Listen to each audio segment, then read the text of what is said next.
Bom dia, nono ano, tudo bem com vocês? Hoje nós vamos falar um pouco mais sobre frequência cardíaca e vamos entrar no assunto de percepção subjetiva de esforço, tá? Vamos começar a aula para a gente não perder tempo. Bom, pessoal, frequência cardíaca você já conhece, tá? E a gente vai entender hoje o que seria percepção subjetiva de esforço, tá? Vamos à leitura do texto aí. A melhora na capacidade cardiorrespiratória depende da intensidade do esforço físico realizada durante a prática de atividade física ou exercícios físicos. Por muitos anos, apenas o monitoramento da frequência cardíaca era utilizado para controlar a intensidade do esforço. Entretanto, o esforço físico depende da massa muscular envolvida na atividade que sustenta pela oxidação de gordura e do carboidrato, tá?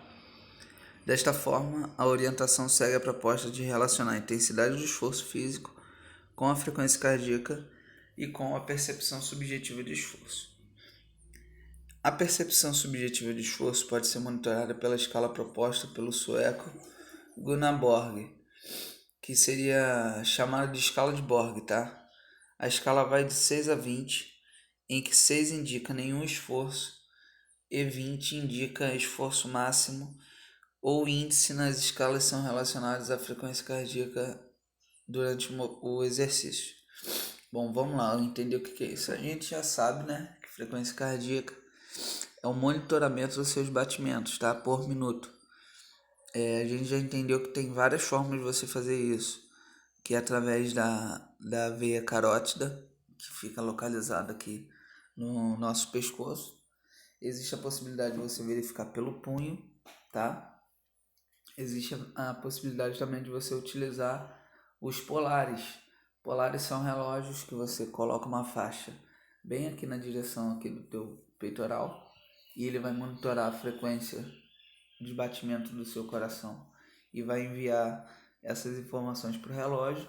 E hoje em dia a gente tem essas smart band, esses smartwatch, que eles também fazem a verificação, tá? Então a gente tem inúmeras formas de verificar a frequência cardíaca. Porém, essa questão da percepção subjetiva de esforço, como o próprio nome já diz, é uma percepção subjetiva, ou seja, isso vai de pessoa para pessoa. Possa ser que em determinado exercício eu sinta uma percepção de esforço e você sinta outra. Isso vai depender dentre outras coisas, do meu condicionamento físico para aquela atividade. Então, por exemplo, eu e você pode estar fazendo a mesma atividade, eu sentir uma percepção de esforço diferente de você. Eu posso sentir que a atividade possa ser bem mais tranquila para mim e você pode sentir que a atividade é pesada para você. Então a percepção de esforço, ela se dá nisso. E existe um teste que o próprio livro cita, que é o teste de 12 minutos de corrida. Ele é um teste, no livro tá como se fosse adaptado, tá? Existe o teste de Cooper, que a gente vai entender o que é. Deixa eu passar aqui o slide. O teste de Cooper, ele vem mostrando como que é, né? Então aqui tá o teste de Cooper. Dá uma pausa no vídeo, dá uma lidinha para você entender como que é o teste, tá? Ele não tem nada demais, você vai correr durante 12 minutos ou caminhar. Você não pode parar em nenhum momento. Você tem que caminhar ou correr. E aí durante esse teste, você tem que percorrer uma determinada distância mínima para que você possa ser classificado. E aí você vai ter uma tabela de classificação, que eu não botei aqui, tá? Porque a gente não está falando sobre o teste de Cooper. Mas tem uma tabela, tanto para homens quanto para mulheres, informando se você conseguiu atingir um nível básico, ou se você está no intermediário, se você está no avançado e assim por diante. A escala ela é diferente de homens para mulheres, tá? Para homens, a distância mínima é maior do que da mulher, tá? Então vamos voltar aqui um slide anterior. Então existe essa tabela de percepção de esforço, onde, como eu falei anteriormente, vai de 6 até o número 20. onde 6 é nenhum esforço, ou seja, se você fez uma atividade determinada lá e você julga que essa atividade para você, ao final, teve número 6 na percepção de esforço, significa que você está bem condicionado e que essa atividade para você não exigiu nenhum esforço a mais, tá? Se você falar que a atividade foi 7, é porque ela foi extremamente leve. Ou seja, você está muito bem condicionado para ela, tá bom?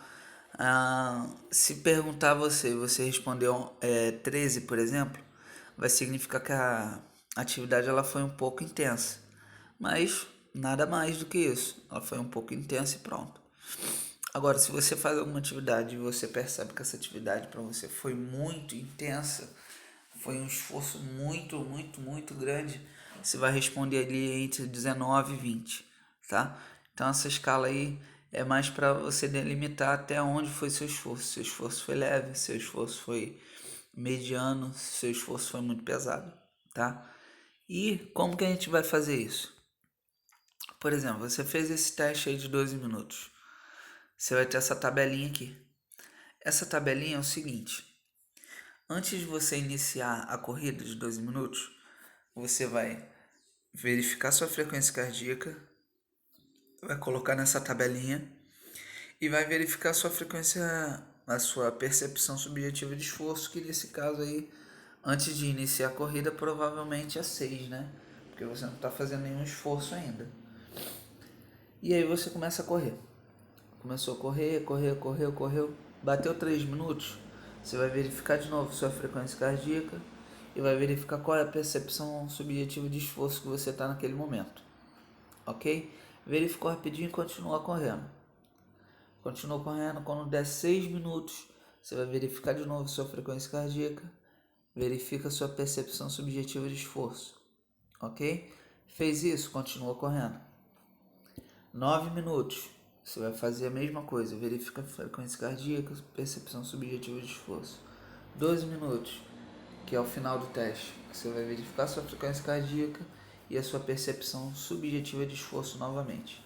E, terminado o teste, passados os 12 minutos, quando passar mais 3 minutos, ou seja, quando chegar a 15 minutos que você iniciou a atividade, você vai verificar de novo a sua frequência cardíaca e a percepção subjetiva de esforço.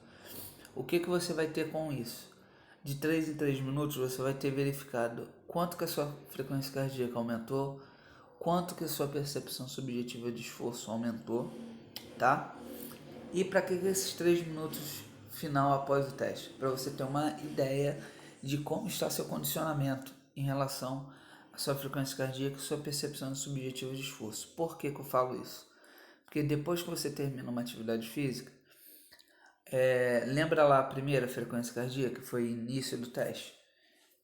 Vamos supor que a sua frequência cardíaca estava 70. E vamos dizer que aos 12 minutos, quando você estava finalizando o teste, a sua frequência cardíaca estava 140. Vamos botar que ela estava o dobro, tá? Quanto mais rápido a tua frequência cardíaca chegar àquela frequência cardíaca de início, ou seja, de 140, quanto mais rápido ela chegar a 70, que foi a tua frequência cardíaca de início, significa que você está mais bem condicionado do que quem demorar mais para chegar.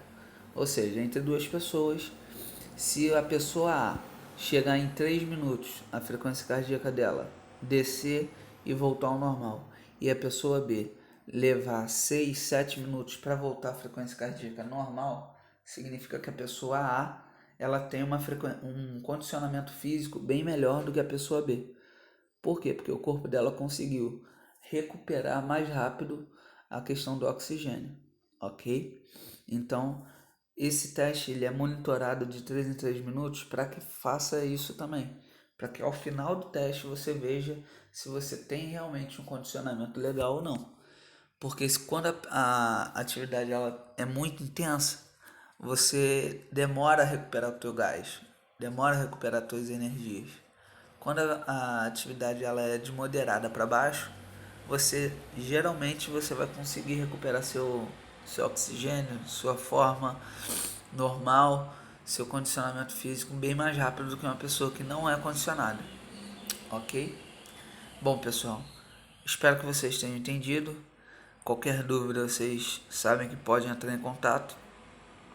Fiquem todos com Deus, tenham uma ótima semana. Até a semana que vem.